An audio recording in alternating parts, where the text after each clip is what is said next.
Hello, welcome to the podcast on consciousness with Bernard Baars. Open-minded conversations on some new ideas about the scientific study of consciousness and the brain.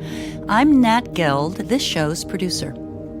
We're here today with Bernie Baars, acclaimed author in psychobiology, including his newest book titled On Consciousness, Science and Subjectivity, Updated Works on Global Workspace Theory. Bernie is the originator of Global Workspace Theory, GWT, and Global Workspace Dynamics, a theory of human cognitive architecture, the cortex, and consciousness, and one of the founders of the modern science of consciousness. But first, we want to thank you, dear listeners, for tuning in with a 50% discount for any edition of Bernie's new book on consciousness. Just go to shop.thenautiluspress.com, and I'll spell it. shop.thenautiluspress.com, and be sure to enter the word BOOKS, BOOKS, in the coupon code box during checkout for your 50% savings. Of course, they're available everywhere books are sold, although your VIP discount is only available in the Nautilus shop. This episode features two interesting student interviewers, cognitive science student Ilian Daskalov from UC Irvine and Alia Squara, a PhD candidate at Sarin Lab, Center for Mind and Brain at UC Davis. Ilian, Alia, and Bernie Baars will discuss his global workspace theory, GWT, which began with this question. How does a serial, integrated, and very limited stream of consciousness emerge from a nervous system that is mostly unconscious, distributed, parallel, and of enormous capacity? Global workspace theory is a widely used framework for the role of conscious and unconscious experiences in the functioning of the brain, as Bernie first suggested in 1983. And in this episode, we'll explore how we can understand the rapidly accumulating body of evidence on global workspace functions. Hi, Alia. Hi, Ilian, and welcome. Before I hand the talking stick over to y'all, we'd love to learn a little bit more about each of you, please. So, hi, Nat. My name is Alia Squara, and I am a PhD candidate at the University of California, Davis, in cognitive neuroscience. My research focuses on compassion and responses to suffering. So, how is it that we can work with our relationship to suffering, whether it's our own or others, so that we can relate to it and respond in more adaptive ways.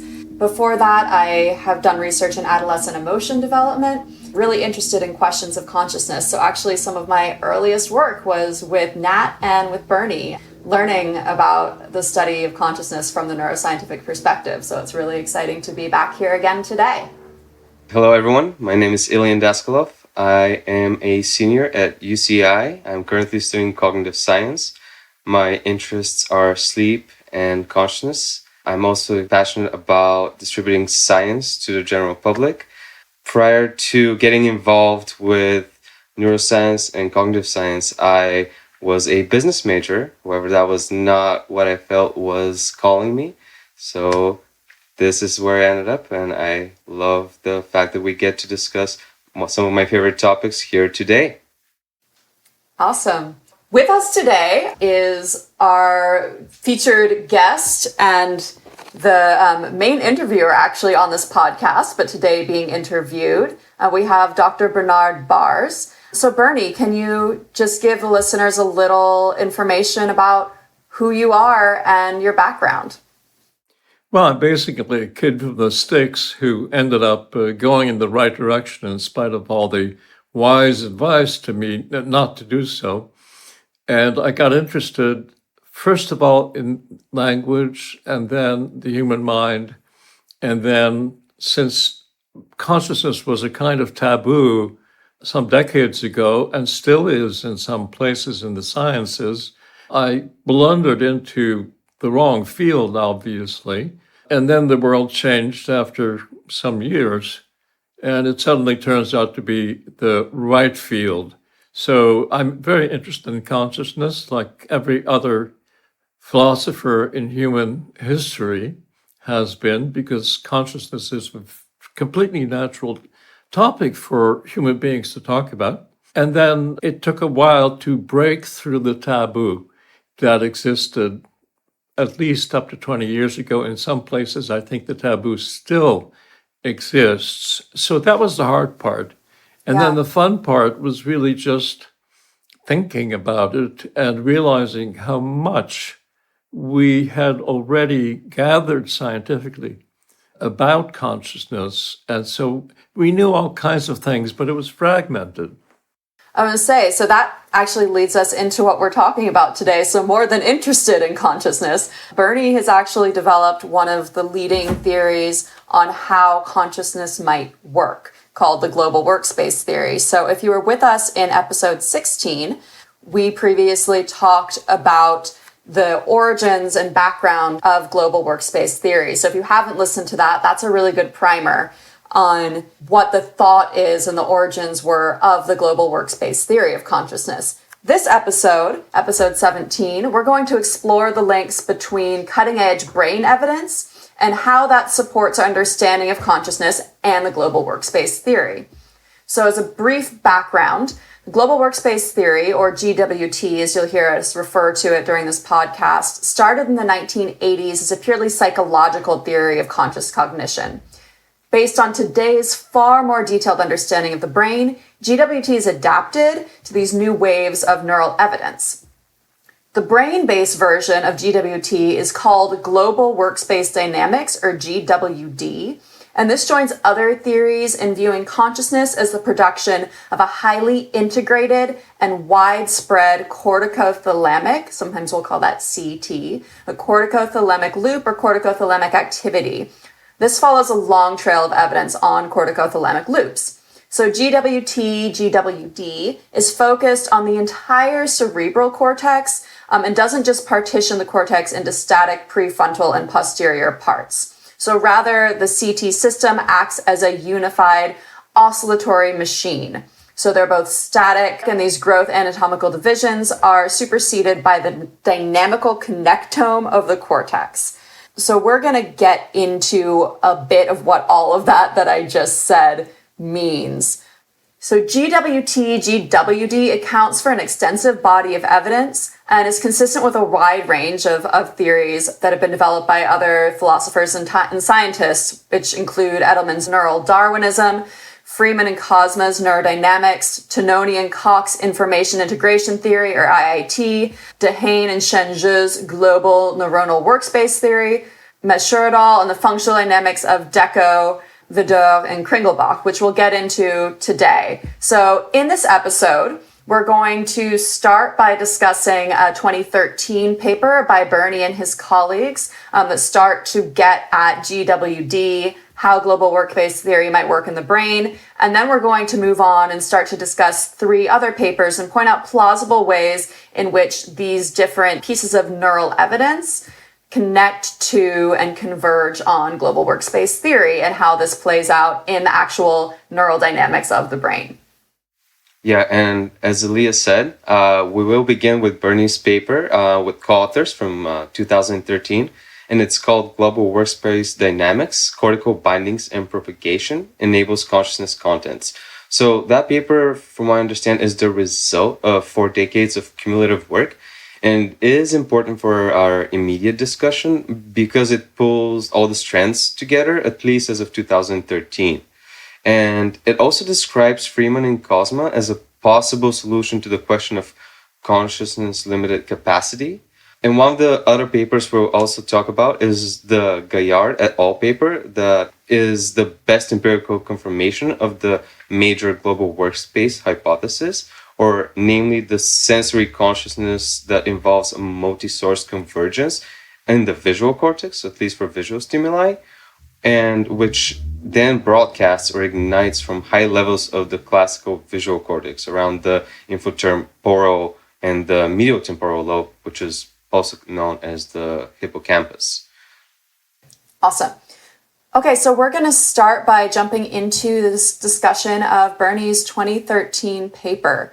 So Ilian gave us a really nice kind of summary of what this paper talks about. And one of the key observations supporting GWT, and one of the key things, Bernie, that you bring up a lot in this paper, is the idea of widespread integration and broadcasting. So this large scale of coordinated brain activity during conscious experience. So can you just talk to us a little bit, Bernie, about what does this idea or this term widespread integration and broadcasting actually mean in terms of the brain and brain activity?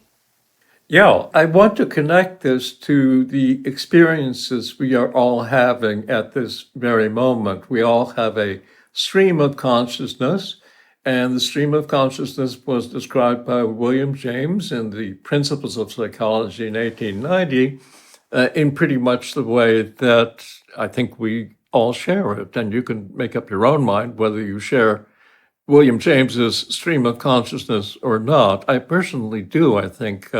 In fact, William James's brother, Henry James, was a very famous, still is, a very famous novelist in what was called the stream of consciousness tradition. So it's really important to understand that what we are doing here is not something totally new and different, something that human beings have never been able to talk about before. There are all these really distinguished historical traditions, and we call them humanities, or we call them the arts, or we call them philosophy, but that doesn't matter, or spirituality for that matter, because the key thing is that every item in your consciousness, everything that you can point to and label, is likely to be a combination of ingredients. So if you're looking at a word, for example, a printed word, you are probably echoing it to yourself in your own mind. And that means that two different sources of information are coming together. You are seeing the word consciousness on a screen, and you are saying the word consciousness to yourself at that very time, or maybe a second later, something like that. And so the idea that consciousness is involved with combining multiple sources, the major senses, for example, the 5 major senses, which are now about a dozen major senses, I think, but it doesn't matter. We keep on discovering more. So things come together, and the original thoughts historically were that, maybe there was a cave, Plato's cave, where things would come together. And Plato believed, of course, that the cave was delusional and that it reflected prisoners who were bound and lying down on the bottom of the cave, and they saw the shadows of people passing in front of a big fire projected on a wall, very much like a movie theater. And that combined different things, because Plato and Aristotle, Plato was Aristotle's mentor, and they talked with each other. These people talked endlessly with each other, and it turns out now that they also communicated with India and China and many other faraway places. So you have to think in terms of this World Wide Web, but before electronics, and still these traders and raiders and thugs and nice people come together and talk about things and try to bring it all together. It's something very human. The broadcasting part is really comes from thinking about the brain in a way as an enormously large city. And the city has many, many different neighborhoods, and some of them are highly specialized. You've got your financial sector, you've got your industrial sector, you've got your transportation sector, and so on. And the brain has been compared to that for a very long time, to a great city. But what we're really talking about here is the dynamics of the city, and that you can think of as traffic waves of automobile traffic or electronic traffic, for that matter, waves and waves and waves that are constantly running back and forth between different parts of the city. And then the question is, can we pinpoint the part of the traffic wave? And let's say this is morning rush hour. And so this is a traffic wave coming from the suburbs to the center of the city or to the industrial area. And it's that peak of the traffic wave that is, in a sense, the dynamic global workspace where things come together and things are also spread out to all the component parts of the brain.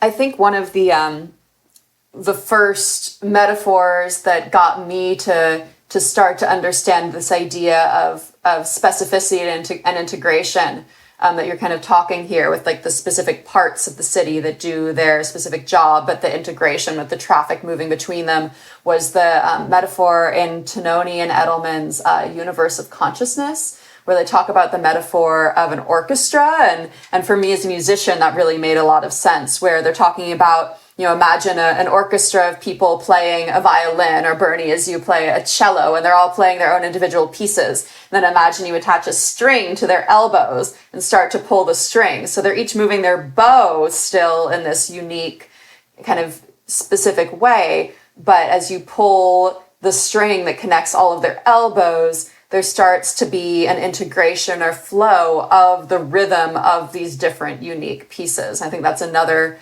nice metaphor that ties back to the city. So in Bernie's city metaphor or the orchestra metaphor, we have this idea of there being kind of unique, specific spaces or areas that do a specific job, but that the information is shared between these and that there's some sort of integration or flow. So kind of trying to move from the world of metaphor to the more concrete world of the brain. Bernie, I'm going to share a slide with you here. And briefly for our listeners who don't have this slide, this is a picture from, I believe it's from Bernie's book, yes? Yes. Which I have right here. We have On Consciousness. So this is Bernie's latest magnum opus on consciousness. And what we see here is an image of the brain where we're looking at different brain regions. So we have frontal brain, central sulcus, posterior, the thalamus, and the interconnection between these regions. So the specificity and this integration. So Bernie, can you kind of take us maybe out of the world of metaphor a little bit and into, okay, what does this look like in the brain?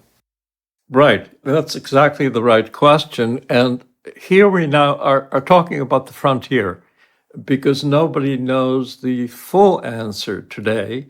And there's some very interesting ideas floating around. And I'm always more inclined to want to combine things because I learn from that rather than become too competitive or too highly differentiated. Both differentiation and integration are important in understanding these things, of course. And then very often we get too scattered. So what we're looking at is the cortex, and the cortex is the crown of the brain. It is the outer crust of the brain, technically speaking. And of course, you know that from hundreds of pictures these days, it looks like a kind of a helmet shape that is inside of your skull. And the back of the helmet is the occipital cortex, and that's all part of the posterior, the rear half of cortex. And then there is a gap, or what looks like a gap in this image, called the central sulcus. And sulcus really means valley or fold in the brain. And the way we're looking at it right now, the central sulcus seems to come back right extreme down, come down right in the middle of the way we're looking at the brain right now from the left-hand side.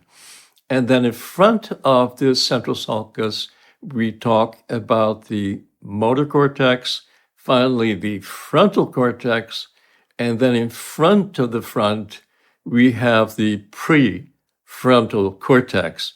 And those words are a little bit confusing because they are historical terms, and they very often come from Latin or from some other language and so on.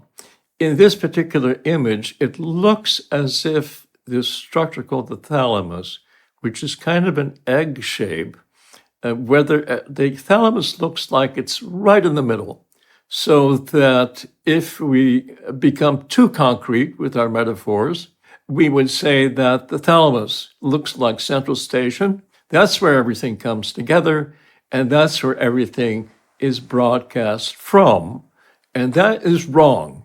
But it is such a tempting idea, especially when you look with the naked eye at the brain. The thalamus looks like it must be at the center of things because our gross vision doesn't really see the little threads of neurons that are really making up the information processing structure of the brains. So we have to go to a smaller level of analysis, to the microscopic, or these days the nanoscopic level of analysis. And we have to think about this like the city, where we cannot really see the electrical wires or the telephone connections or whatever you have in the city that connects point to point. To do that, we need to see it more finely, but then we can zoom out again and see how this very beautiful structure seems to emerge from that egg in the middle, the thalamus, so that in the back of the head, we have purple lines, and that stands for mostly vision. That's called the visual projection area to the cortex, because after all, we're all talking about cortex here.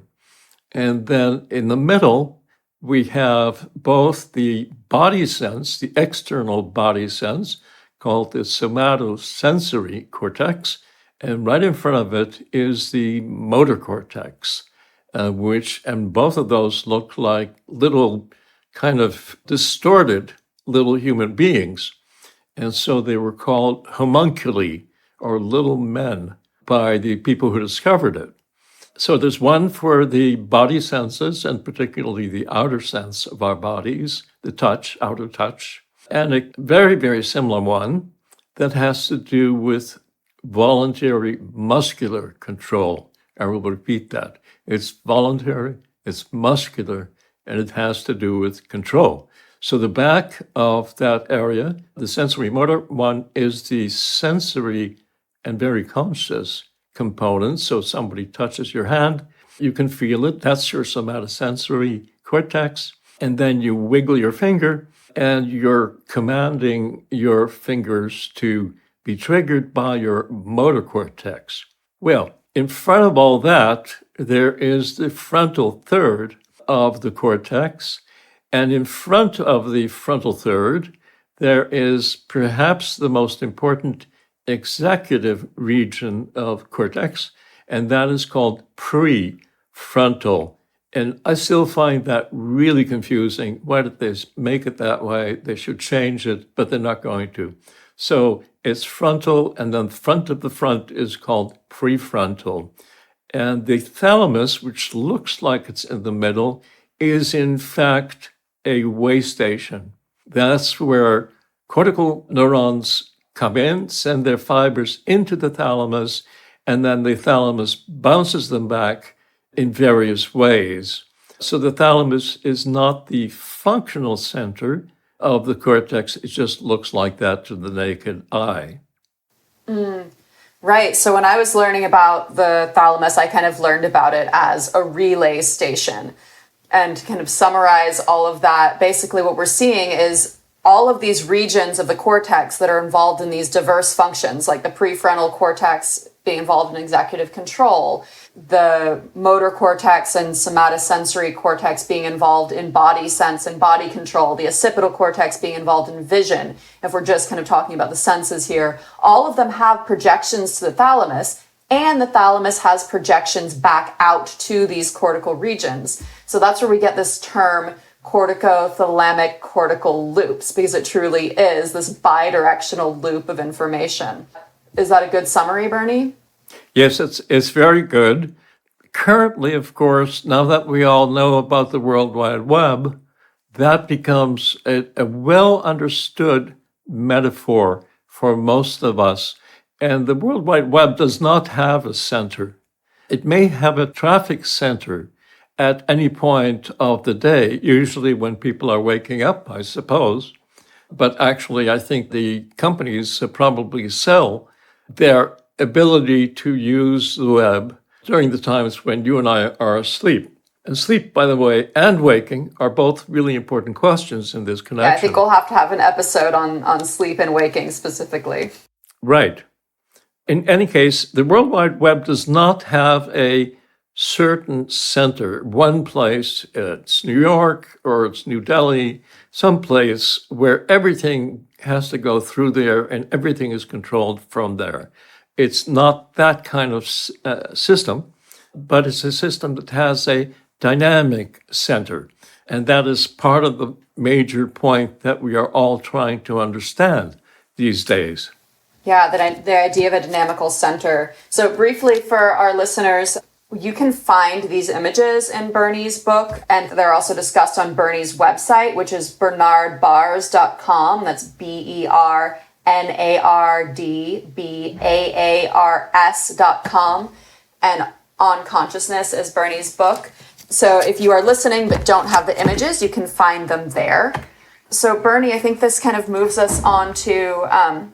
we talked a little bit about corticothalamic loops and the function of those in the brain.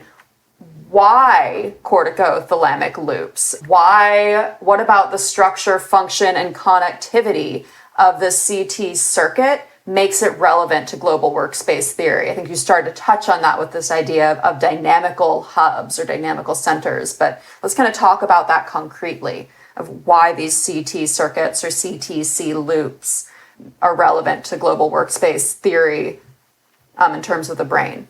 Well, Aliyah, the answer is, in a sense, that nobody fully knows the answer. I like that answer.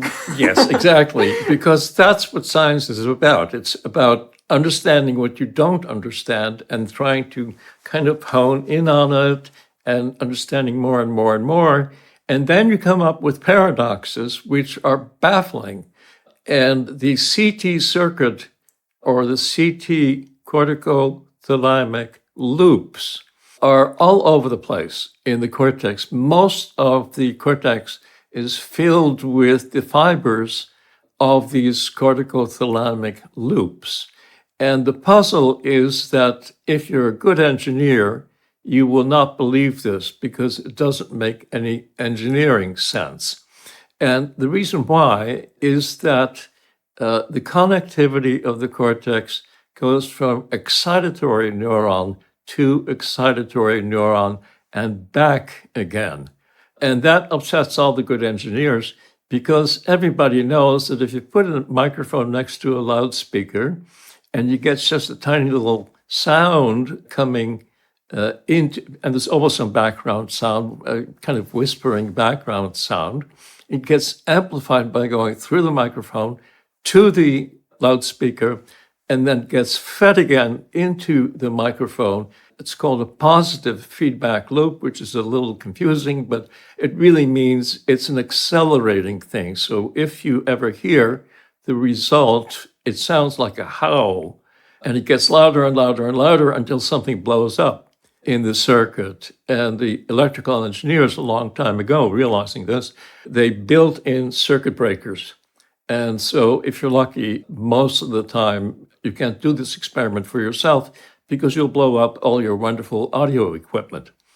But this is a puzzle, and it's a genuine puzzle. I do not want to claim that there is a definitive answer to this. It's a very important question because if it's not solved by biology over the last 200 million years, or whatever it is, if it hasn't been solved by biology, then you would blow your brain up every time you had a thought, a conscious thought, because it's the conscious thoughts that get combined and broadcast.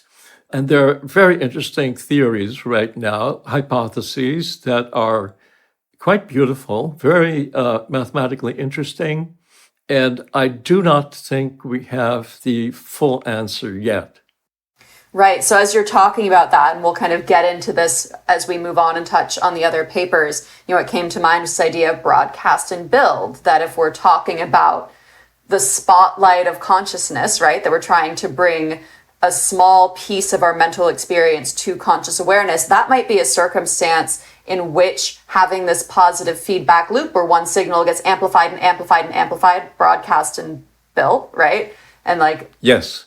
that might be an advantageous situation. So I want to get into some of the specific neural evidence related to this kind of amplification, this spreading and amplification of certain signals. But first, I actually want to pass the mic to Ilian, because I know he had a few questions, Bernie, on your 2013 paper, and I want to hear what he has to say on that.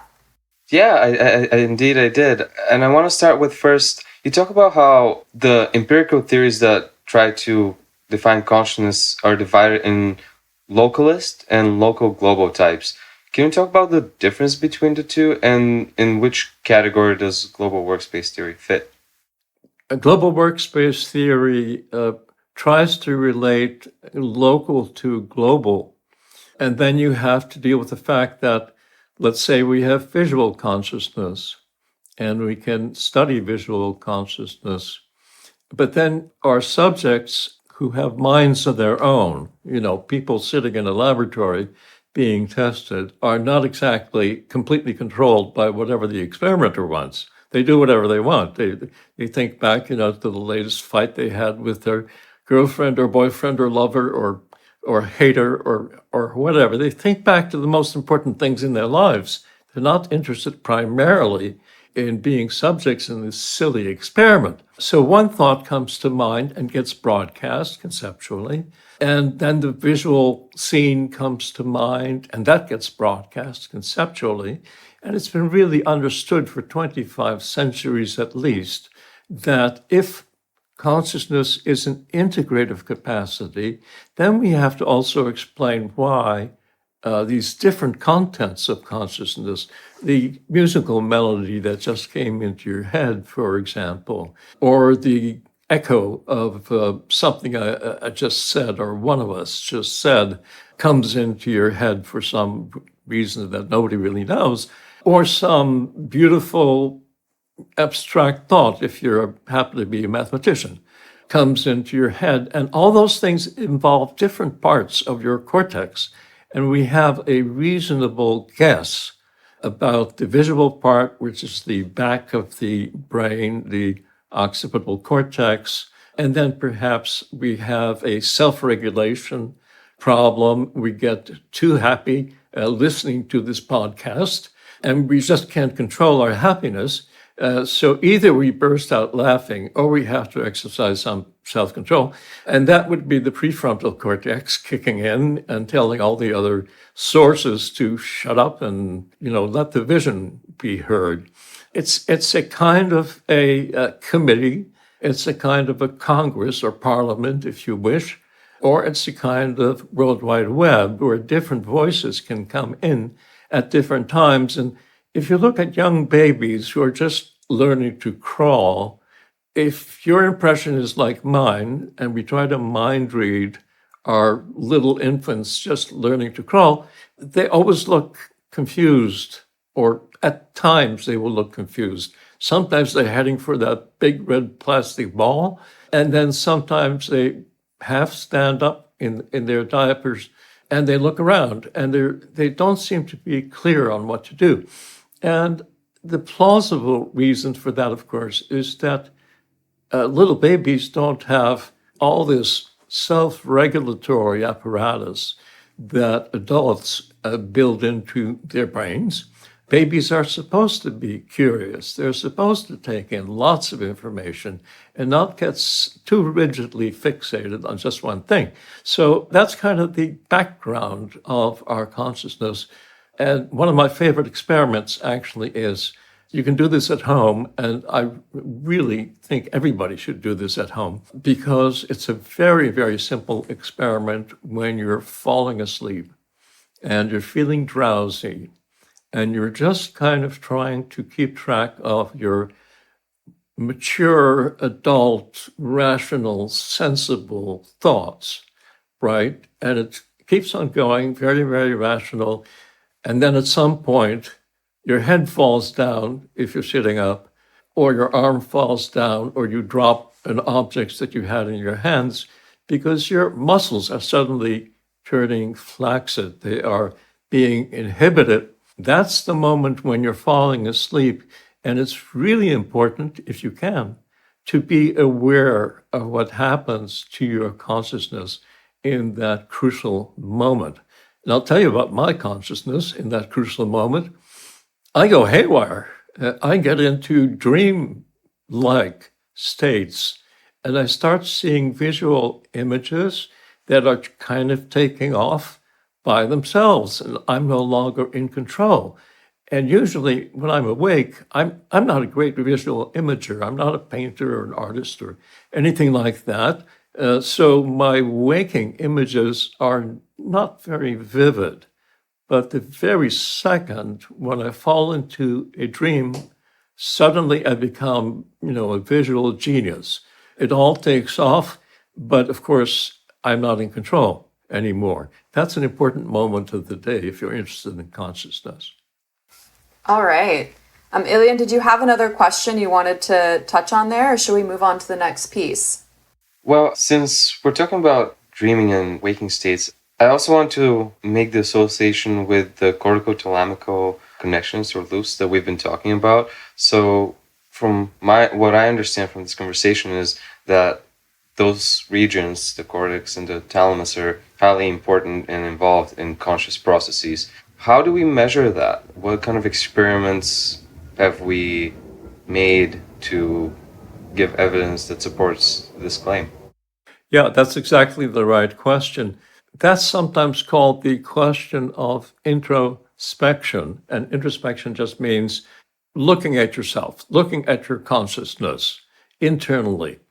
And the introspection used to be extremely controversial for the last 100 years, but it actually turns out to be a very commonplace thing that we all do. If you're looking at a traffic light going from red to green to yellow to green, you can introspect. That is to say, you can simply say, I saw the traffic light just turn red. And that is an introspective report. And so the word introspection has gotten discredited. It's gotten smeared, and I think incorrectly, because everything we know about the sensory systems, the big five sensory systems that have been studied now for 2 centuries, everything we know about those sensory systems comes from introspections. So we have very delicate experiments, have been doing them for 200 years, comparing the color, a little red dot, let's say, on a screen, and then comparing that to a little orange dot and asking the question, well, of our subjects, can you see the difference? And then maybe people can adjust the difference with a rotating knob to see at which point the orange dot and the red dot comes indistinguishable. That's very useful because that has led for the last 2 centuries to all the audio and video and touch electronic tools that you are probably using at this very moment. I have a little earphone in my left ear, and it has a diaphragm that vibrates. And that vibration that in turn pushes the vibrations of my eardrum, which in turn push 3 little bones, which in turn vibrate a big surface, which is essentially a harp. It's a fleshy harp that we all have inside of each inner ear, and that kicks off a set of neurons. So what you're hearing right now is the neurons in your inner ear communicating with your cortex and coming from air vibrations. That was all worked out since 1800, roughly. And so it is simply not true to say that we cannot study sensory consciousness. Now, there's other aspects of consciousness like higher states and LSD experiences, for example, that are really, really hard to study. So it's not that everything is easy, but the sensory systems, the big five, are quite well studied, and engineers who build microphones and loudspeakers don't even bother to do the research anymore because they can just look it up in their handbook to see how loudly your amplifier should sound under certain inputs. I want to encourage everybody, if possible, to engage in as much introspection as you can without, falling off the subway platform or anything else, but just engage in this wonderful, lush inner world that we are all entitled to visit. Yeah, I think that really touches on some of what we were talking about before we started recording around the importance of the subjective perspective and kind of that subjective truths or experiences actually give us a really good window into, in particular, consciousness. And that, like you said, while sometimes when we think of consciousness, we want to think of the general what is consciousness in terms of these altered states, whether it's sleeping and dreaming or whether it's altered states with hallucinogenics or meditation. And those are really difficult questions to study in terms of consciousness with maybe like a big C, right? Like human consciousness. But in terms of pieces that we can measure, if our hand is touched and we feel it or we don't feel it, if we see a word on a screen and we read it or it flashes too quickly for us to see it, those pieces where we have some sort of external stimuli and someone can subjectively report on whether they experienced it or not, that can give us a really good window into, as you say, sensory consciousness. And that actually really springs us into some of the current evidence. So I just want to touch on for our listeners, I know for me, like I said, I study compassion. I study meditation as part of that. And so I get questions all the time that I think are incredibly interesting and also aren't within the tools that we have to measure them. And I think that consciousness is part of this too. It can get a bad rap as not being studyable because there are certain aspects of consciousness that we don't have the tools to measure. And that's okay. There can be these big, either unanswerable or future questions, but there are some aspects of it that we do have the tools to answer, particularly around, like Bernie said, the big five. And that would be the five senses. So sight, touch, smell, sound. What am I missing, Bernie? Taste. Taste. Oh, of course, taste. I love food. And the other one, by the way, that everybody misses is the insular cortex, which is represents, very important, as you're saying, which represents gut feelings, but especially emotional gut feelings, also feelings of nausea, of course, feelings like that, but the impulsive emotions that I think especially children tend to have, because as adults, of course, what we do is we push that stuff under the rug so we don't have to cope with it too much. But adults can indeed experience their inner emotional experiences, and we now know where that emerges into consciousness, and it's sort of in the armpit of the temporal lobe. So the insula for our listeners is underneath the temporal lobe. So if you have underneath your temples on the side of your head is the temporal lobe, and if you were to take a fork, it's a terrible implement, maybe a scalpel, yes, something, and lift the temporal lobe up, underneath it is this region called the insula, and this is highly connected to the inner viscera of our body. So to our internal organs, it monitors our internal homeostasis or state. So when Bernie's talking about the insula and this gut feeling, there's the metaphorical sense of a gut sense of something, but there's also the very literal sense of this region is wired to our internal viscera, and that there's information that we're getting from and about our internal bodily state that we often maybe consider gut feelings or intuition that reaches consciousness at some level, maybe in a nonverbal state, but that actually is information about what's going on in our body and our emotional state, which is super important, a really interesting area of research. So you can go on, Bernie. Just wanted to give that little primer. Yeah, let me get back to the question you were previously raising and I was missing. What happened for almost all of human history, as far as I understand it, and obviously I don't understand all of human history, but the part that I know, people really had trouble with the idea of understanding even sensory consciousness, and that was because they did not have natural comparison conditions. And one of the things that happens in science that people outside of science often do not understand is that you start to ask about something that is now supposed to be obvious if you take in high school physics, which is that there's such a thing as atmospheric pressure. Atmospheric pressure seems obvious to us because we've passed the high school exam, and we know there is such a thing, and it's about 14.5 pounds per square inch of skin that we all experience, except, of course, that we don't experience it at all. And so the question I like to ask is, suppose you're a child and you're playing on the beach and you're inside of a nice protective cove so that you're not getting any direct sense of wind coming in. And now, let's suppose you're 10 years old, so you're getting up there, you're getting smart, and you ask a child, did you realize that there are 14.5 pounds pressing on your skin, every square inch of your skin? And a sensible child would say, go away, don't bother me. That is nonsense. It doesn't make any sense. And it's true, it doesn't make any sense. And scientifically, it never made any sense until about, 1800? When scientists really started to think about this very seriously.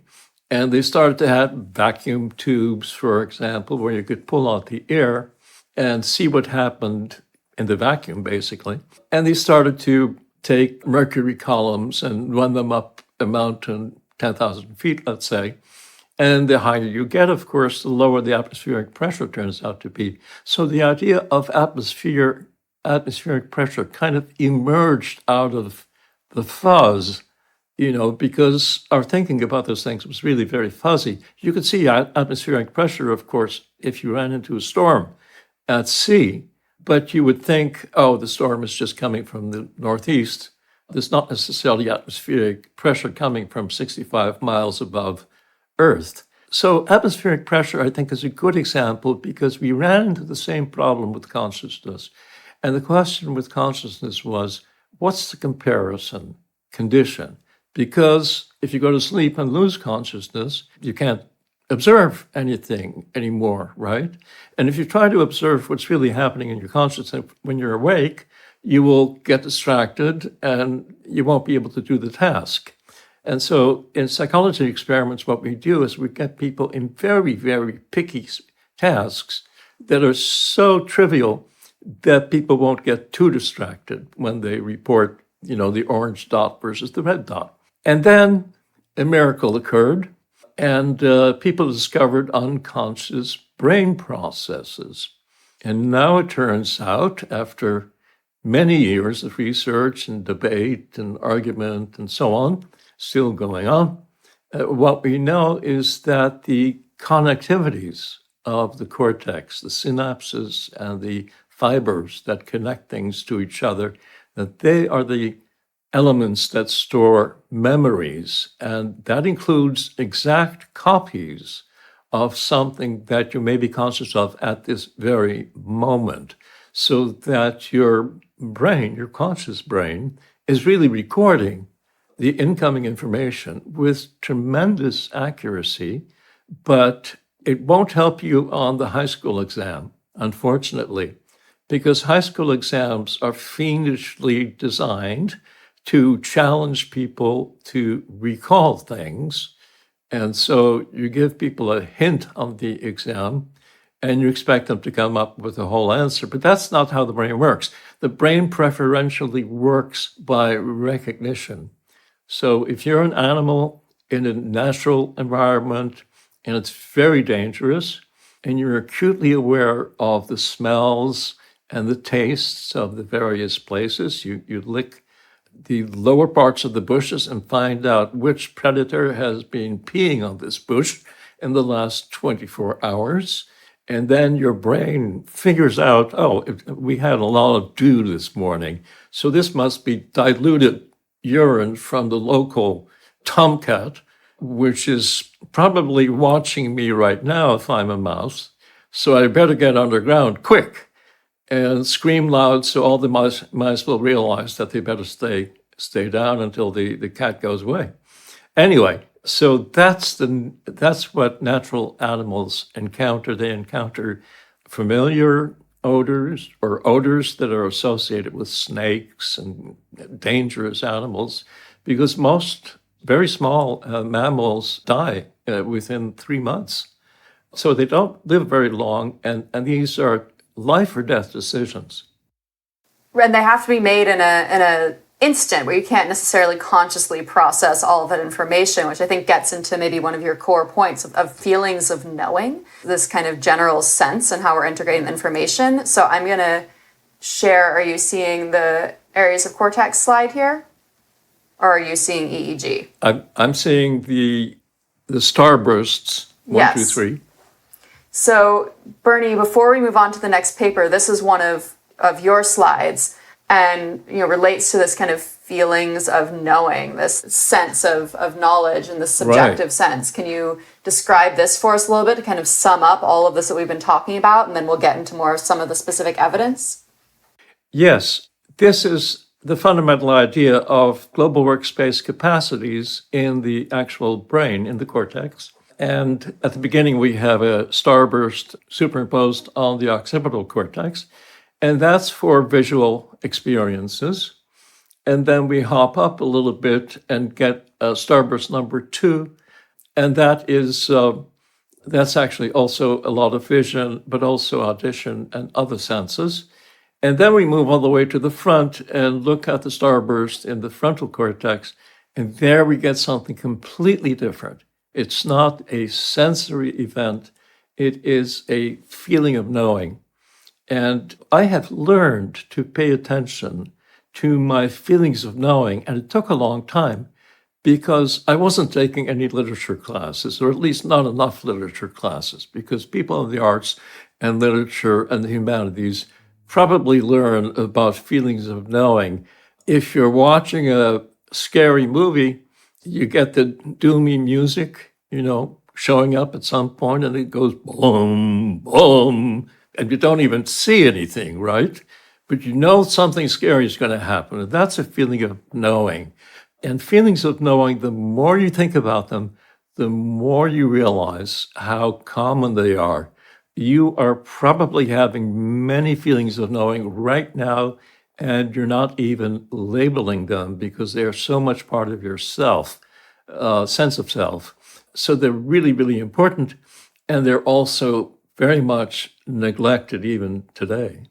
Absolutely. And I think, in terms of consciousness, it seems to me that these feelings of knowing are perhaps the conscious tip of the iceberg for this huge amount of unconscious processing that's going on of all of this information in our environment, where maybe I couldn't tell you why I know there's danger, but I know, right? The same for the animal that you were talking about. So I think that this is a really interesting piece where some of what arises to our consciousness, this just felt sense of knowing, we have access to the knowing, but we maybe don't have access to all of the different pieces of information that are being integrated to result in this emergent sense. Would you say that's fair?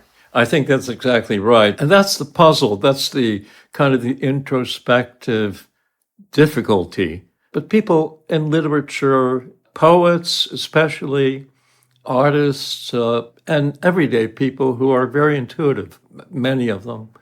Academic language is not necessarily the natural language for most people in the world.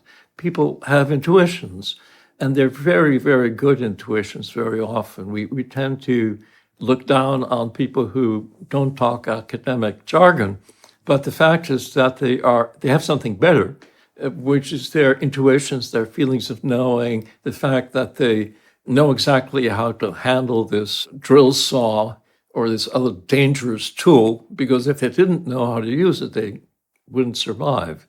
So people learn all kinds of things that turn into feelings of knowing. And that's really a big piece of what we're trying to understand, where we study sensory consciousness to start to give us a window into this broader way of knowing the world. And science is a tool to help us start to unpack that, but it's not necessarily, like you said, the answer, or it doesn't necessarily have all the answers now, but that doesn't delegitimize those experiences. So I think what we can kind of get into is starting to segue into this idea of conscious access. So I'm going to pull up our next paper here. So Gaillard, I believe it's pronounced Gaillard. Gaillard. Gaillard. So it's a 2009 paper that's looking at conscious access and looking at the brain correlates of a conscious versus unconscious experience. So I'm going to briefly kind of talk about some of the methods they use, and then I'd love for us all to talk about together how this relates to sensory consciousness and to our understanding of global workspace theory. So briefly for our listeners, this paper used something called intracranial recording.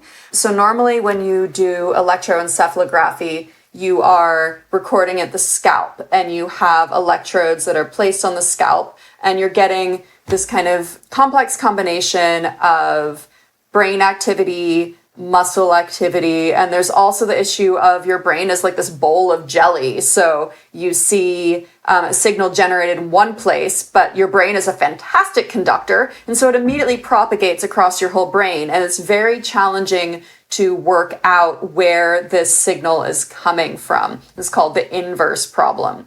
So one really cool method, and this isn't to knock EEG, I use EEG, I think is a super useful tool, but another tool that can be used in patients who are undergoing brain surgery is something called intracranial recording, where the electrodes are actually placed directly on their cortex because their heads are already open for a surgery. So that is the technique that this paper used.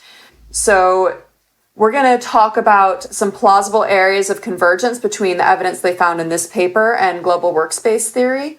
So they used a paradigm here that's masked versus unmasked words. So that basically means that a word is flashed on the screen for a very short period of time, and then there's another visual mask that's presented. So for those of you who can see the screen, this is panel B. For those of you who can't, what we have on the screen here is basically it's a figure from this 2009 paper that shows the masking versus unmasked paradigm. So in both cases, a word is flashed very quickly, but there is a phenomenon that we see in visual perception, where if you flash a word quickly and then you put something else after it, the quickly flashed word is never perceived. It's kind of overridden by what you see after. So some of these words were presented masked, and some of them were presented unmasked, where it was flashed, but the participants were allowed to see it.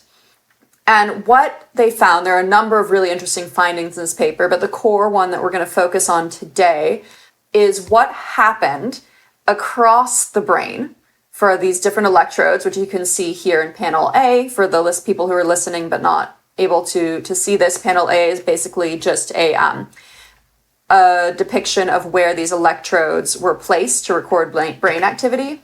And what we see is this propagation of the signal. So on the screen here, we have a number of plots for different areas of the cortex. So we have frontal cortex, parietal cortex, temporal cortex, and occipital cortex. And in a light blue line, we see the proportion of significant electrodes, so electrodes showing a significant change in their activity, and then the voltage power, so kind of the surge in this brain activity over time, averaged across these electrodes in these different regions. So in a light blue line, we see a masked effect, and in a dark blue line, we see an unmasked effect. So when these words that were presented were masked, we see kind of a brief peak in activity in the occipital cortex that dies off fairly quickly. Not much of anything in the frontal cortex, little something parietal and temporal cortex and cortices. However, when it's unmasked, what we actually see is, first of all, a much greater immediate peak, but then we also see continued activity. And we see that the biggest peak in the occipital cortex that actually then appears to spread across time to the temporal, parietal, and then frontal cortex. And the only difference here, right, because there's visual stimuli on the screen the whole time in both cases. So the only difference is that in one condition, a word was allowed to be consciously perceived, and in the other, it was not. It was flashed but not consciously perceived. So the difference is the conscious processing of this verbal stimuli. So Bernie, how do you see these findings, this observed effect of longer lasting and this more widespread brain activity during conscious perception of a word? How does that offer support to global workspace theory? How does that relate? Yeah, this is a beautiful experiment done by a French laboratory at their National Science Foundation, essentially in Paris. And I have to mention the biggest contributors. That would be Stanislas Dehaene and Jean-Pierre Changeux, who have directed this research program now for, it must be 30 years by now. And science is a very hard thing. To do it properly takes a lot of work. So Dehaene and Changeux have worked on this for decades, and now they have perfected this technique very, very beautifully, so that we can see these extremely short visual events. One of them is conscious, and the other one is identical optically, meaning that the light going into the eye is exactly the same, but in one case it's conscious, in the other case it's not. So now we have a prediction because we claim that the conscious version will be broadcast, right? Whereas the unconscious version will activate parts of the visual brain, but it will not be broadcast. And that is exactly what they observed in a very beautiful way. And you've got these electrodes sitting on the cortex itself, and you had just exquisite precision, just the best kind of precision almost that we can achieve today. So this is a very important experiment. It was done in 2009, but this experimental approach has been building up now for 2 or 3 decades.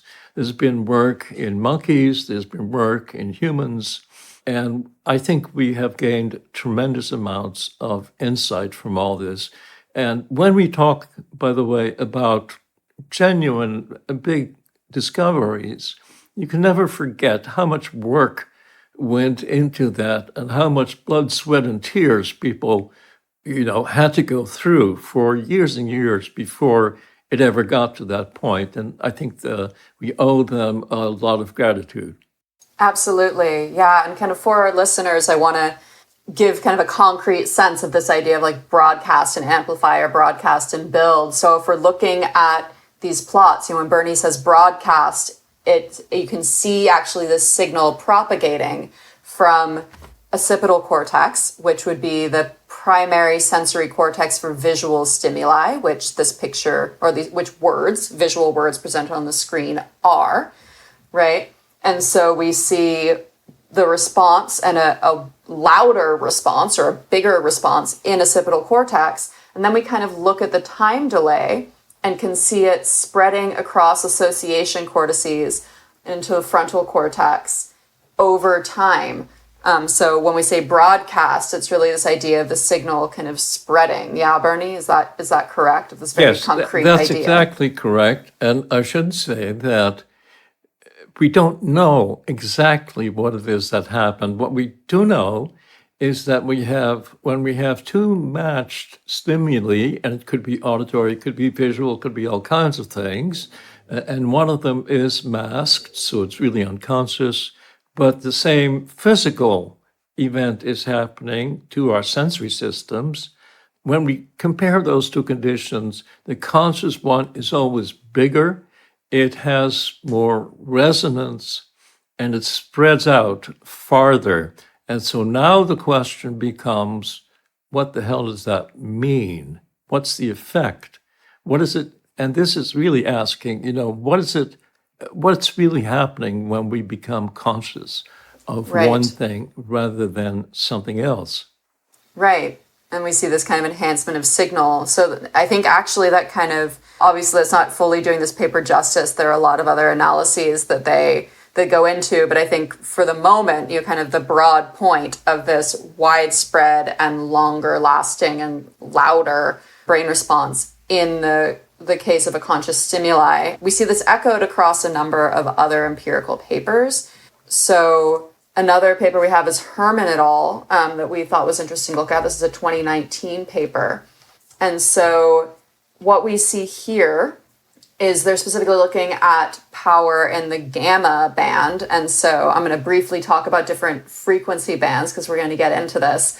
I'll maybe stop my share and show my face. So when we're talking about electrocortical activity, or we're talking about any sort of frequency of oscillation, things can oscillate at different frequencies. So a low frequency oscillation is kind of low and slow. These are in the brain delta waves. These are very prominent during sleep. So it's basically a more stretched out sine wave.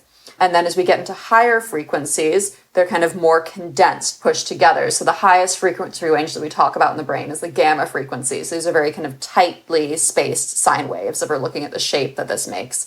We could get into the neurophysiology of that, but I think to understand this paper, we just need to understand that in terms of brain activity, we see these assemblies of neurons communicating or oscillating at different frequencies. And the gamma band and the beta band, which are these two frequency bands, because we group these oscillations into bands, seem to be showing up a lot in this research.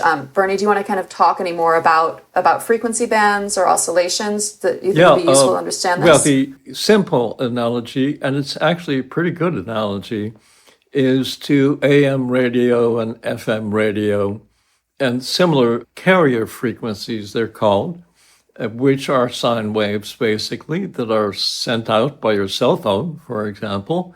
And your cell phone makes contact with the nearest cell phone tower. And when you talk into your cell phone, what happens is that the frequency on which you're broadcasting to the tower is being modulated. And that means that your voice rides on top of the carrier frequency. And then your cell phone tower can decode that by essentially stripping off everything but the carrier frequency. And of course, that was worked out in the early days of radio, maybe around 1900 or maybe a little bit before 1900. So it's been around for more than 100 years. And the principles are very well understood. And what we do not know fully at this point, although there's a lot of work going on, is precisely what is there such a thing as a carrier wave? We have to be careful about this. In the brain, it certainly looks like alpha, for example, which is 8 to 12 cycles per second, may well be a carrier wave in the brain, and it has biological functions. We know that. And the theta, which is a little bit lower than alpha, and so on. The big one, or rather the high one, is gamma, and I think these days people are probably distinguishing between upper gamma and lower gamma and all that. All these Greek names, by the way, the Greek letter names, alpha, beta, gamma, and so on, they're completely arbitrary, and all they reflect is which was discovered first. But then, as soon as you assign a Greek letter to a certain frequency band, then everybody knows what you're talking about. And then you can go to the next one and the next one and the next one. So I do not know if the frequency spectrum is fully known yet, but we know a great deal of it. And I should also say that when you're talking about frequency modulation or amplitude modulation or phase modulation, which is another one, we are not sure which of those is really going on, or maybe I should say, all of those seem to be going on to some extent. So This is a process of discovery, and we never fully understand things until we get the evidence, of course. Of course. And for our listeners, Bernie just mentioned phase, frequency, and amplitude. So when we're talking about amplitude, these are all different aspects of a wave. So the frequency, like we talked about, is kind of how tight or spread out this wave is, kind of the distance horizontally between two peaks. When we're talking about amplitude, that's the distance vertically between a peak and a trough. So how tall this wave is. So you could have a wave of the same frequency that has higher or lower amplitude. And then when we're talking about phase, we're talking about where in the wave. Are we at the peak? Are we on the down? Are we on the up? Where in the wave we are. These are all different ways that we can look at brain activity. But because math, we can't know everything about a sine wave or everything about these waves at once. So we do something called a fast Fourier or a Fourier transformation to transform this complex wave of brain activity, right? Because when we record it, we don't just get just the alpha wave or just the beta wave or just the gamma wave. We get this complex wave. And so we actually transform it and decompose it into these different frequency bands. But as part of that, we lose certain pieces of information. So when we're talking about these different waves, we're talking about a complex waveform that has been decomposed into these component bands. So talking about this next paper, where understanding a little bit about what we mean when we say gamma frequency, which, as a reminder, this is the highest frequency that we currently talk about in the brain. Although, like Bernie said, there are likely other frequencies that the brain is oscillating at, but kind of canonically, traditionally, this is the highest in the range of frequency bands. So in this paper, and again, we're talking about this Herman et al. 2019 paper, this is another study of visual perception. So this is another direct recording paper, and what they did is they showed people faces, and these faces were just at your visual threshold. So different people have different visual thresholds, but they were tuned to individuals' visual threshold. At what point does a visual stimuli show you cross the line from not perceived to perceived?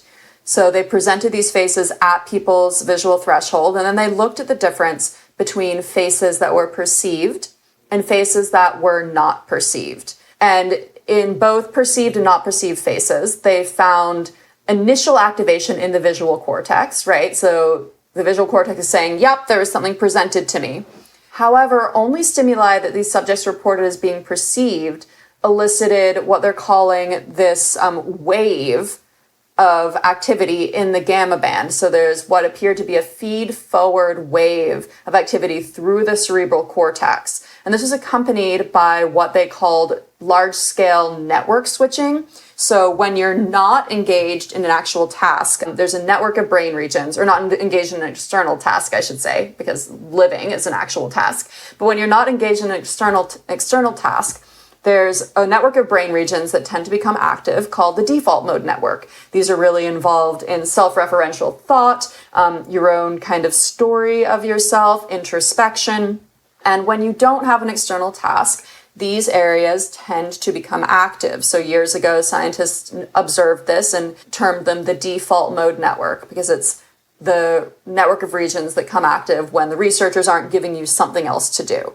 So what they notice is a decrease or a switch, so a decrease in activity of this node, a switch from default mode network activity to this other thing, and a wave of gamma activity across the cortex. So, and as long as the stimuli were being processed, this kind of switch remained. So they're calling this a switch and wave model for the processing of consciously perceived stimuli. And I can share my screen here again.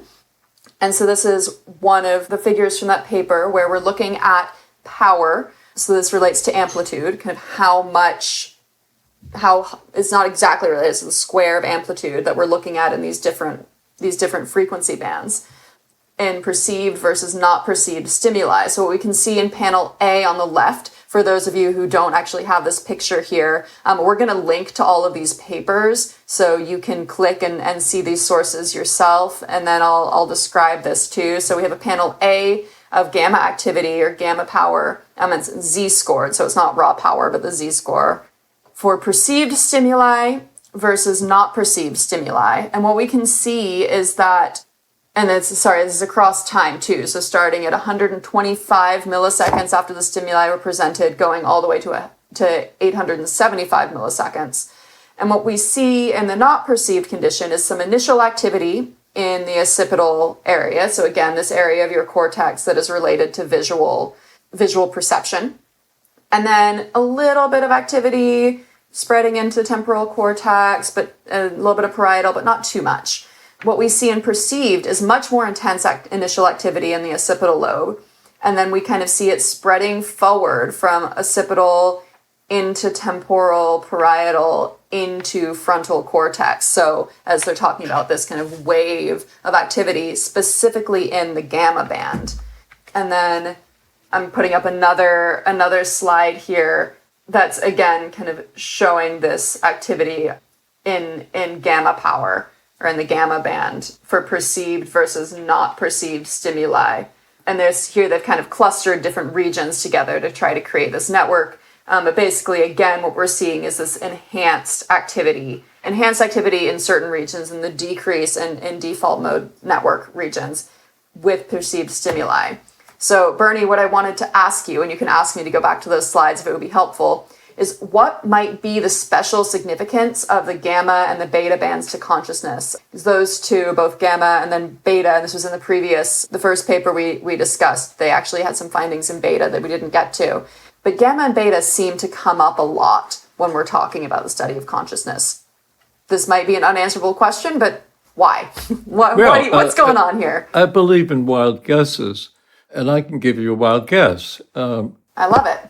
And as of several years ago, I think it was a reasonable wild guess. I don't know if it's still reasonable because I don't know everything that gets published, but it's very much worth talking about. The impression that I got a while ago is that you get oscillations around 10 cycles per second, around 10 hertz, which would be theta oscillations and alpha oscillations. And those characters show up in many parts of the brain, and they seem to have multiple sources. But if you have alpha activity in the back of your head, for example, and you also have alpha activity in the front of your head, then there's a good chance that those two activities will couple to each other because they can dance in rhythm with each other. So one possibility is that alpha and maybe theta act as carrier waves. In some cases, that's been claimed about the hippocampus, for example. And we know that the hippocampus actually broadcasts information during slow wave sleep. So that's one widely believed case of content broadcasting. Then the question is, well, if that's the carrier wave, if that's your AM radio, the frequency that you tune things to, what accounts for the voice, a signal that you're adding by talking into your cell phone? And that, I would guess, is higher frequency activity, beta, gamma, or whatever else we are calling things these days. So that's a reasonable guess, I think. And I would not say that I believe it, but I would say it's a reasonable guess. Yeah, interesting. I think it's in some ways very useful and in some ways not useful to break up brain activity into these bands, just like it's in some ways useful and in some ways not useful to break up brain activity into regions. In some ways it helps us. And you never really know until you know, right? Yeah. This is very inductive science, and many people don't quite understand it because it's really like searching the dark. And maybe you've got a little candle here and a little candle there. Yeah. And then you have to kind of figure out, well, how do you get from the first candle to the second candle? Because this is a biological system, right? It's very, very complex. It's very, very ancient. Yeah. And it has multiple ways of achieving its functions. So you have to be very respectful of the system. And at the same time, we do know that hard work makes a lot of difference. Yeah. Yeah, and one kind of in the wild guess spectrum, one thing that I've heard speculated about the gamma band that I think relates to consciousness and relates back to GWT is this idea that activity in the gamma frequency, kind of in this higher range, might serve as an integrating signal for long-range connections. So when we're talking about, if we go all the way back to our metaphor of the city, and we're talking about different regions of the cortex that are anatomically dispersed, that this higher frequency range is very effective at spreading quickly across these anatomically distal regions to act as a kind of integrating signal, which seems like it could connect to GWT. And again, that's totally speculative. I don't want our listeners to walk away with like, that's what gamma does, but that's a hypothesis. It sounds like a very good hypothesis. And, somebody's going to get into the lab and test it. And it's constant work and constant guessing. And if you do a little inspired guessing and a little inspired work, you can actually get somewhere. Yeah. And so quickly, to wrap up this paper, what comes out of it is this idea of switch and wave, with the switch being away from the default network and then the wave being in the gamma band. So how, in your mind, might this illuminate or reinforce or dispute global workspace functions? How does this relate to the theory? Well, to me, there are maybe three major hypotheses today. One is kind of a modulation, we can call it a modulation hypothesis, and that would be like FM and AM and phase modulation, where you have sources in the brain, and we now know that there are multiple sources of alpha, for example.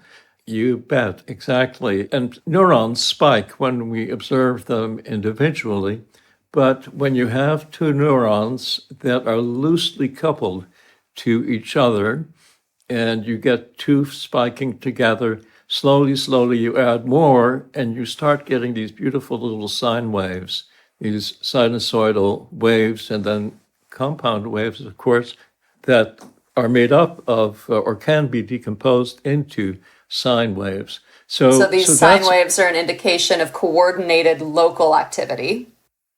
Good. And then it also spreads. And so one thing sine waves can do is recruit new neurons. And you can kind of have a voting system so that the more neurons you get dancing along with you, the richer you get, which reminds me of the second major hypothesis, which I like very much, from a group led by Gustavo Deco, just came out. And the Deco group is talking in terms of what is called the connectome. And the connectome is the map of connectivities. It's the street map of this gigantic city. And within this street map, there are some more central streets and squares and train stations, things like that, where the traffic is denser. And so what Deco can do then is to say, forget whether this is Hollywood and Vine, or forget whether this is 4th Avenue and Park Avenue, which is a physical, spatial intersection. Maybe it is going to be the densest parts of the city. And even the densest part of the city can vary over time, depending upon morning rush hour, or evening rush hour, or somebody had an accident and everything is blocked for miles around, so on. You can have those dynamic activities taking place. The Deco hypothesis really is that within the connectome, there are what is called a rich club. And in a rich club, in a network, people have fun and play golf and tennis and so on. And they exchange business tips with each other and talk about the weather and whatever they do. And so that creates content. And so there is a real possibility that the most frequently traveled intersections and pathways through the connectome will turn out to be the most important parts in terms of this global workspace capacity. So that's two hypotheses. And then I think we can probably think of a third one. I can think of a third one. But you get the idea. And the important thing is to get across is that there are now different ways of thinking about this. And it's really important to keep an open mind and just understand what the differences are. And then, of course, somebody will come along and run a crucial experiment, maybe, if we're lucky. So as we're talking about the Deco paper, I think we're going to get into some jargony things, right? Like talking about a rich club and talking about the connectome. So one important kind of phrase or jargon to understand here is the dynamical connectome of cortex. Can you talk about what that actually kind of concretely means. What are we talking about when we talk about the connectome? What are we talking about when we're talking about being dynamic? Because I think this is really important to understand their hypothesis. Yes. Let me mention one part of the cortex that seems like a very good candidate for being kind of a central place where traffic peaks can happen. That's maybe the best way of thinking about it. So if you come to the airport in San Diego, there's going to be cabs waiting to drive you where you want to go. And that is a traffic concentration that can spread out. It does spread out, in fact, from the airport. And then it goes back to the airport, of course, to replenish the taxi cabs. And I think that is a metaphor, clearly. It's not the brain itself, but it gives you an idea of what Deco and his co-authors are talking about. The connectome is an extraordinary discovery, by the way, I should mention that, because it really took a state-of-the-art instrumentation. The connectome is the map of connectivities in the cortex, and the way they got the map of connectivities is by tracking oxygen atoms flowing through neurons and flowing through blood vessels and anything else that was just heading in the same direction. So this is using fMRI from, I think, over 1,000 subjects, right? Really, 1,000 subjects. That's fabulous. And so that was kind of shocking when it came out. I was certainly surprised, didn't expect it, not so quickly.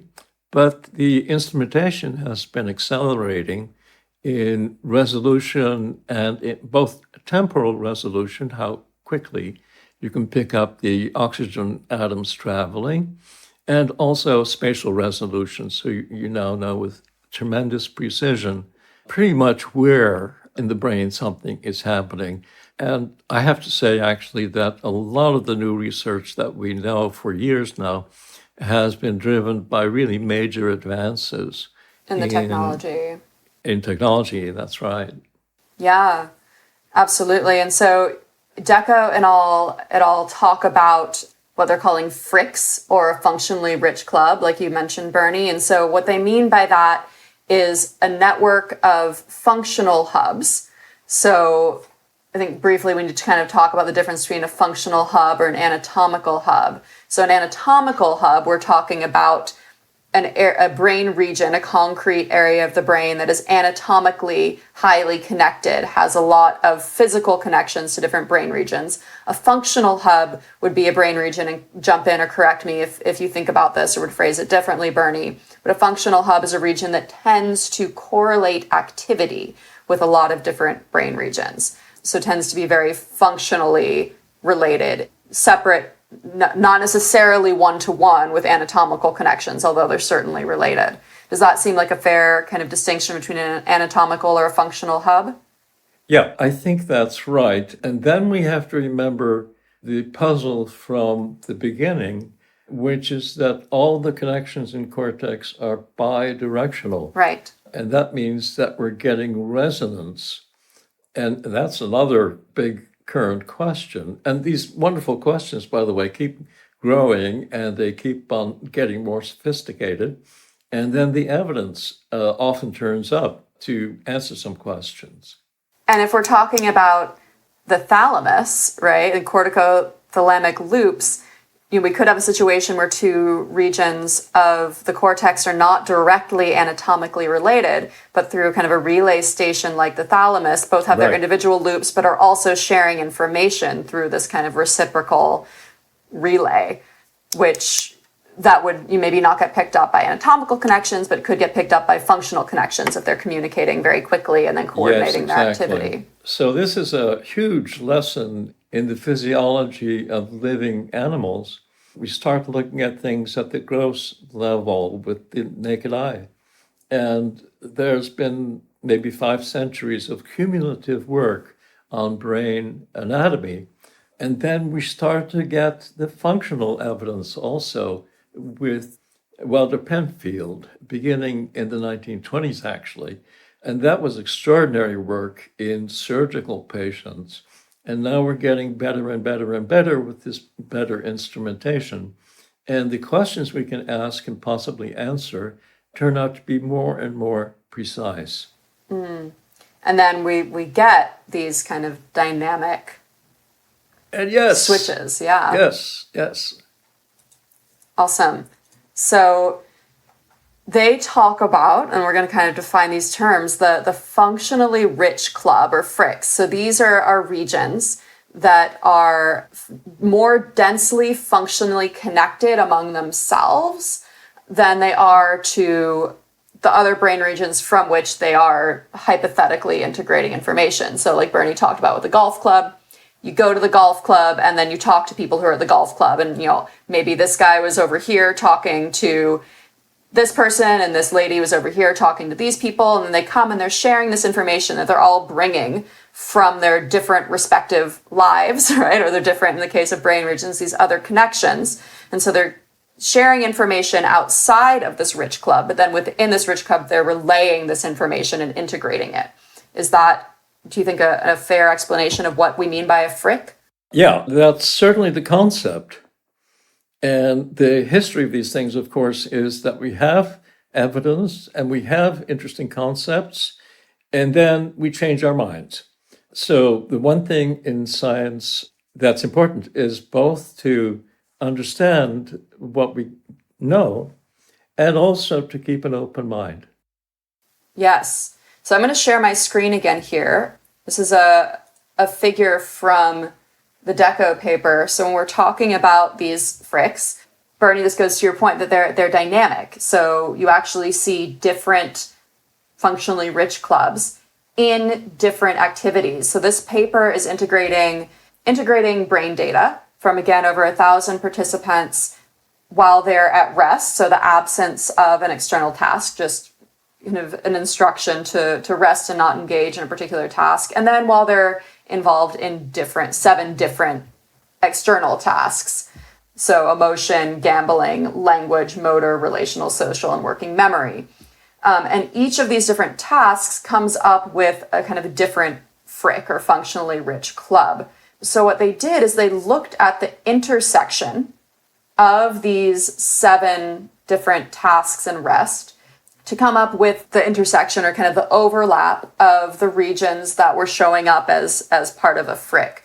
And so they posit that as kind of the global, what they're calling the invariant global workspace. And so I'm now going to kind of go up to another slide because I have a question for you. So again, they identified a set of FOKs that are consistent across rest in these 7 tasks, and that they're referring to as the invariant global workspace because they're showing up no matter what the task is as being part of this highly interconnected, integrated set of regions. So the regions that were showing up here are the precuneus, the posterior and isthmus cingulate cortices, the nucleus accumbens, the putamen, the hippocampus, and the amygdala.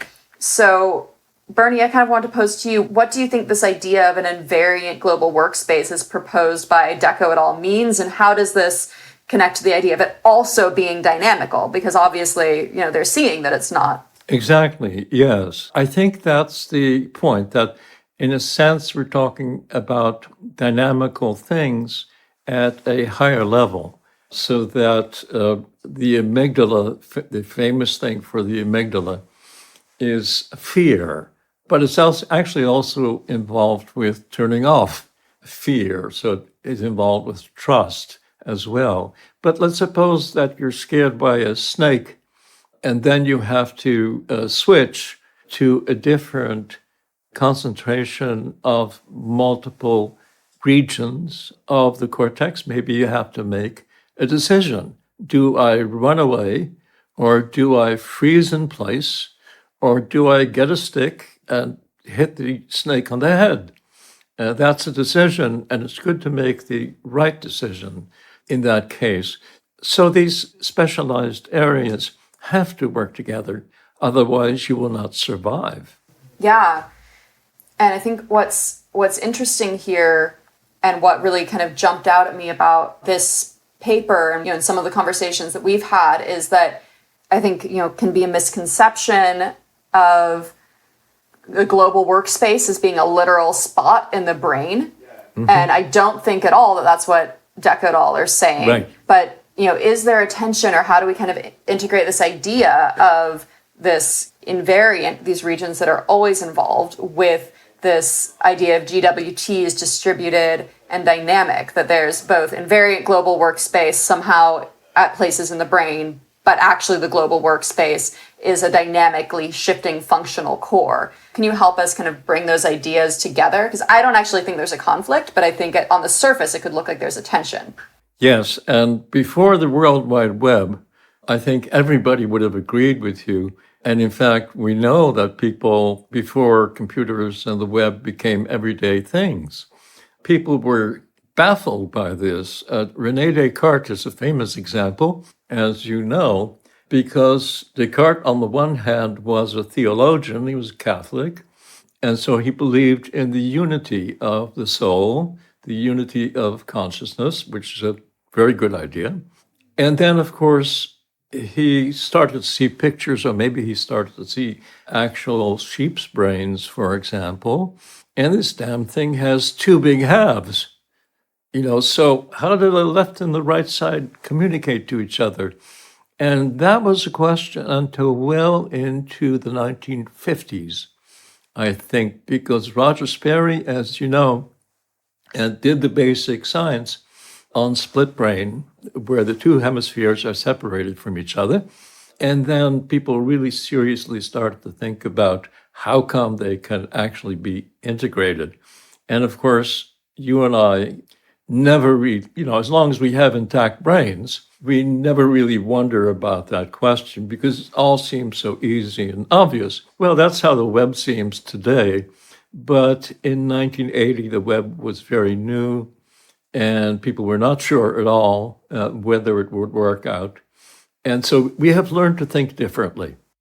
Yeah, absolutely. I think that something that's been really interesting for me as someone who's started my research career in the world of fMRI, where you're really kind of looking at anatomical regions and their specific changes of activity, and then move to EEG, where really regions are out the window, and now you're talking about frequency waves kind of across the whole head, and maybe they're concentrated in a region, but it's very difficult to localize. You're really kind of more talking about the spread of activity. And I think it's easy to understand the brain in one way or the other, but really, I think to understand what's really going on, we have to try to integrate both of, again, going back to the city metaphor, specific regions might be involved in specific activities, but they're all kind of this flow of information communicating. So, yeah, Ilian, I want to invite you to jump back in here because I know that you have a question related to all this, kind of start to bring us back home. Yeah, I did. I just wanted to ask Bernie if he can talk a little bit more about the functional connectomics of Deco, Vidor, and Kringelbach, and how they define a functional bridge club of active cerebral nodes and connectivities that may function as a dynamic global workspace, which I know it's not rigidly tied to one anatomical region or cortex. I know there might be other ways to identify global workspace dynamics in general, but this particular research, how does it reinforce the global workspace theory and the global workspace dynamics? It's a particularly nice and sophisticated idea about how these, because we know a lot about, let's call them global workspace functions, but we don't know how exactly it happens. So Deco et al. Have come up with a very nice way of thinking about that. And that's always a good idea, because if you don't have a clear hypothesis, then you don't know what to test. And then you end up, doing your best guess, but not really understanding. So that's the significance of this. It's a conceptual advance. And so what we're doing is, instead of looking at the Cadillacs and whatever the latest really expensive car is, we're looking at the Cadillacs outside of the tennis club. And we know there's rich guys inside and rich ladies and so on, but we don't know what they're saying to each other. And that is to say, we don't really understand the function of a bunch of wealthy folks getting together and trying to beat each other playing golf or getting into ego games or showing off their latest gadgets, whatever they do. But whatever they do, if it doesn't turn into benefit, into value for somebody, it's probably not going to last very long. So if we think about that in terms of the economics of the Rich Club, that is something that's analogous to the exchange of information. And that's what is a plausible idea about what's happening with these highly traveled pathways and centers in the brain. Absolutely. I think that's a really good summary. So like similarly, we don't necessarily know exactly what information they're sharing or what's going on within this rich club, but what we do know is that there's something that seems to be important for the integration of the dynamics of the brain as a whole, that they're bringing information in. Oh, absolutely. That information yes. is being exchanged. It's being relayed back out. Yeah. It's so interesting. When I got into this game, nobody had even a plausible function for consciousness. That may be hard to imagine, but it was the last of behaviorism, perhaps. And so it was a taboo. And if you're not allowed to say a word, then you can't think about the concept, the corresponding concept. And if you can't think about the corresponding, you can't discover anything new. Basically, you just stay stuck. And so initially, consciousness was taboo in the last 100 years to a significant degree, although you can exaggerate that because there's always other people, who are thinking interesting thoughts and so on. But the professional taboo was very real. You would lose your job, basically, if you didn't talk behaviorism and if you used the consciousness word. Taboos are very good to break down. Taboos have some functions in social groups, but they also are good to think through because they tend to blind us. So I think that's part of the way in which we've come, that now we can talk comfortably about this, and we can go back to the enormous philosophical traditions, of course, that have thought very seriously and in interesting ways about consciousness. It's not new. What we're doing is not really new, but it's much more technologically advanced. We have better ideas, and we can learn. What experiments we might be looking forward to in order to get a better understanding of how consciousness comes to be? Well, my favorite experiment is one that I wrote about, but nobody's ever done, as far as I know. And that's an experiment on what in the meditation traditions is sometimes called pure consciousness. And Aliyah should certainly get somebody to do this experiment. Has Zoran not tried yet? Well, you can tell me about the things you've tried. I'm not sure. No, go on. I said, has Zoran. Zoran is kind of our non-dual consciousness guy, but tell me your thought. Well, it goes way back in the days of Maharishi Mahesh Yogi, who was a Vedanta scholar, very fine Vedanta scholar, who was sent out by his ashram to convert Hawaii to the one true way of thinking. And Vedanta is a very sophisticated philosophy, and it's a very sophisticated psychology as well. But it's a subjective psychology, right? Which does not mean that it's airy-fairy, impossible to test. It means that it's mostly described in terms of the reliable subjective experiences of people who do those techniques for long enough to get over all the painful emotional experiences that people often experience on the road to some degree of pure consciousness. And the whole idea of pure consciousness is that it's consciousness without sensory content, for example. I'll just talk about sensory content. So here I was meditating at a long meditation conference where you would meditate maybe 3 or 4 or 5 times per day if you could tolerate it. And there's an air conditioner in the background. And suddenly I realized that every time I think I maybe possibly sort of experience a little bit of pure consciousness, and you could tell because your breath would be suspended naturally. It's not something you make happen, it's something that happens to you. And during those times, I would not hear the air conditioning. And so if you were recording event-related potentials from the scalp for the auditory cortex, you should see a gap. What I don't know, of course, is whether I was falling asleep or maybe I was getting distracted or this, that, or the other thing, right? So this is all needs to be done properly, experimentally, but it can be done. And it's one of the major challenges that we face in meditation research. And one of the major critiques we get is you don't know what they're doing. Are they falling asleep? Are they? But I think that, phenomenological interviewing has come a long way. And I think, to your point, the subjective experience is very important. And we accept that people can rest and we can have some idea about what's going on. So, I think that the combination of allowing people to have these subjective experiences and, like you said, recording neurophysiological signals while they're doing that, but also combining that with this really in-depth neurophenomenological interview to where we get the subjective experience. So we know, the moment when the sound disappeared.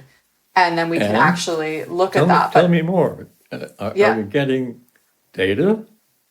This is not actually the research I do. Claire Petitjean, I might be pronouncing her name wrong, has advanced in the phenomenological interviewing. But this is something that people are doing. I can maybe pull up some papers for another conversation because I haven't had time to look at this in a while. But there is... Well, you can tell Pierre that all he needs... Claire. Claire, sorry. That all she needs is a gap detection task.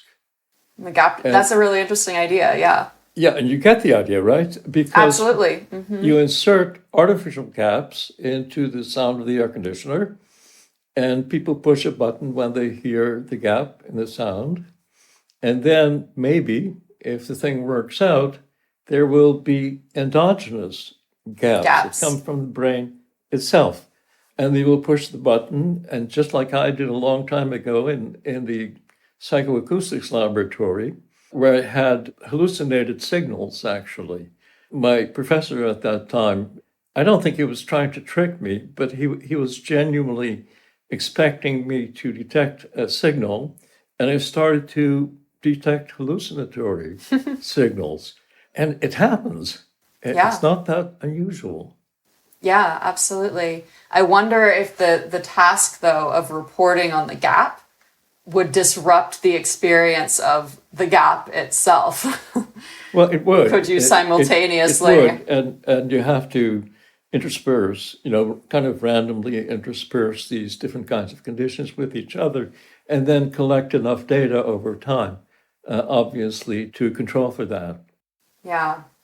So I think this has been an incredibly rich conversation and is starting to get into where we're going to go next time, which is these different states of consciousness, these different qualities of consciousness. So for the next episode, we're going to discuss a paper on sleeping and waking that's entitled The Breakdown of Cortical Affective Connectivity During Sleep by Marcello, I might butcher this last name, but Marcello Massimini et al. Is that a correct pronunciation, Bernie? I think it is. Yeah, so next time we'll get into this conversation around sleeping and waking, and just a little teaser, the abstract of this paper leads with, when we fall asleep, consciousness fades, and yet the brain remains active. Why is this so? So we will see what Massimini has to say about that and what Bernie thinks about it and how this relates to GWT next time. Sounds great. I really appreciate this. Thank you, guys. That was really very good. I appreciate it. These are intelligent questions. They're also leading edge questions, right? This is the frontier. And that's really fun. It's exciting. Yeah, it's great to be able to talk about. Right. Indeed. Thank you for answering all the questions, Bernie. And it was a great conversation, both of you. Wonderful. Very enlightening. Very enlightening. Great. Thank you. Just for our listeners, the papers are going to be linked to in the summary and also in Bernie's website. So if you are listening or watching and want to be able to connect to those papers, go to Bernie's website, which is bernardbaars.com, or look in the summary for the link to those papers. Okay, great. Thank you so much, guys. This is really nice. It's been actually, it's taken a while for us to work up to this level. And it's really good that you guys are up on the literature and you're studying more. That's exactly the way to go, and we'll make progress. As promised, to show our appreciation, we are offering our listeners a 50% discount for any edition of Bernie's book on consciousness, science, and subjectivity, updated works on global workspace theory. Just go to shop.thenautiluspress.com, spelled shop.thenautiluspress.com, and be sure to enter the word books, BOOKS, in the coupon code box during checkout for that extra 50% savings. Of course, Bernie's books are available everywhere books are sold, although your 50% discount is only available in the Nautilus shop.